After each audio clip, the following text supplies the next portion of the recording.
If it is really hot where you live, there are still a ton of things that you can grow in your garden. So today I'm going to tell you my favorite heat-loving plants for this summer garden so that you don't have a bare garden this summer and I don't either. If we haven't met yet, my name is Nicole Johnsey Burke. I'm the owner of Gardenary. We're on a mission to get everybody gardening, including you, even if it's really hot where you live. So inside my first book, Kitchen Garden Revival, I call this the hot season. The hot season is when the average high temperature every single day passes 85. In fact, it's up in the 90s every single day. And here's the trick. Your low temperatures are rarely coming below 70 degrees at night. So it's not just hot during the day. It's actually still warm at night. So in this episode, I want to tell you some plants that love it when it's hot. So if you live in a climate where you get really, really hot weather in the middle of the summer, it doesn't mean you have to close up the garden. It means you have to switch your plants. So the tomatoes, the cucumbers, the beans, the squash, the zucchini, all of those quintessential garden plants, they will not thrive in a hot season. They need the nighttime temperatures to come down into the 60s, and they also need the day temperatures not to be in the high 90s for a long period of time. You may still have green living plants from those plants during the hot season, but they will stop fruiting and flowering. Trust me, I know this firsthand.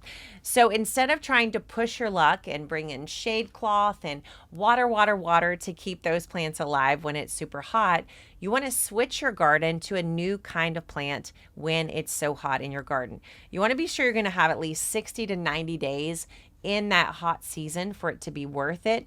Otherwise, you just kind of hang on in like the 2 or 3 weeks when it's super hot, and then those quintessential warm season plants will pick back up and keep growing.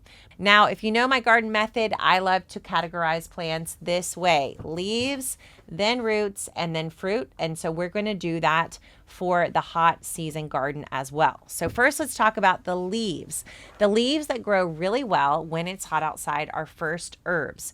You've got all of your typical mint plant family herbs. You've got rosemary, oregano, thyme, sage, and of course, basil. So all those herbs are a yes. You can grow them. You don't need to overwater them, and they will thrive in a hot summer.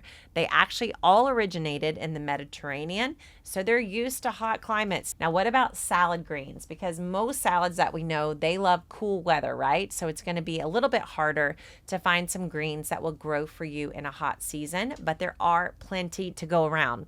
So first up is arugula and mizuna. These are both in the kale, the brassica plant family, and even though they love to grow when it's cool, they also will still grow under shade when it's hot. So if you've got tall plants growing, you can have arugula and mizuna growing right underneath those in the shade. You will have to replant every 45 or so days because they'll start to bolt as it gets hot, but you will get those greens. More greens are kale and Swiss chard. These plants are biennials, which means they like to last in the garden for 2 years, which means they don't want to die, which means they will keep growing even when it's hot just because they do not want to die. And so kale and Swiss chard are two greens that I've seen last for years in my clients' gardens in Houston. In fact, all throughout this book, you're going to see lots of pictures of kales and Swiss chards that made it through a summer. So those are the leaves. Let's talk about the roots. So the roots you can grow throughout the hot season are things like sweet potatoes and ginger. Sweet potatoes originated in really hot climates, and so they absolutely can last through the hottest climates that you have, the hottest summers. Sweet potatoes can be started by just literally taking a sweet potato and burying it in the soil, or you can grow slips, and that's just putting a sweet potato in water and letting little leaves grow off the sides of that sweet potato, slicing down the side, bring the root and the leaf with you, and then plant those out, and they'll each become sweet potato plants that'll grow 5, 6, 7 sweet potatoes each, right in the dirt, even when it's super hot.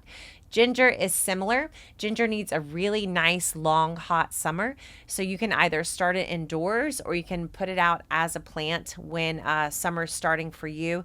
And then it's going to love that really long, hot day. That's the kind of weather that ginger thrives in. So you will dig up the rhizomes at the end of the summer, right before you hit frost or it gets colder. You're going to let that grow all throughout the hottest part of the year.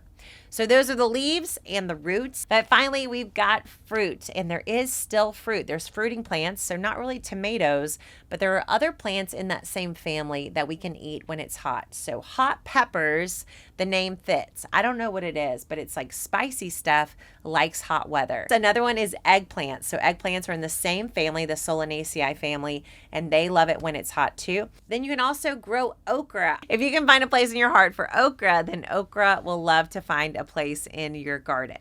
Now, there are still some better fruits. I mean, okra's not bad. I don't mean to, offend her, but there are also some sweet fruits that love the hot weather, and one is cantaloupe, or I think it's called musk melon. So musk melon will thrive in the heat. It's amazing, but you plant it by seed or by plant on the edge of your bed. It will vine and just cover the ground, and it really doesn't mind it when the temperatures grow up. There's also another plant in that same family, in the gourd family, called Armenian cucumber.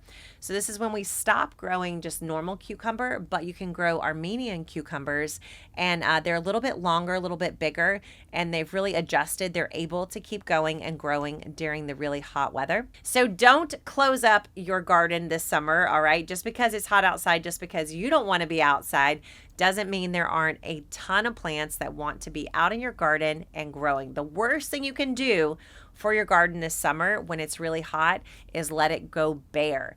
That is going to completely ruin your garden soil. Your garden soil is going to dry up.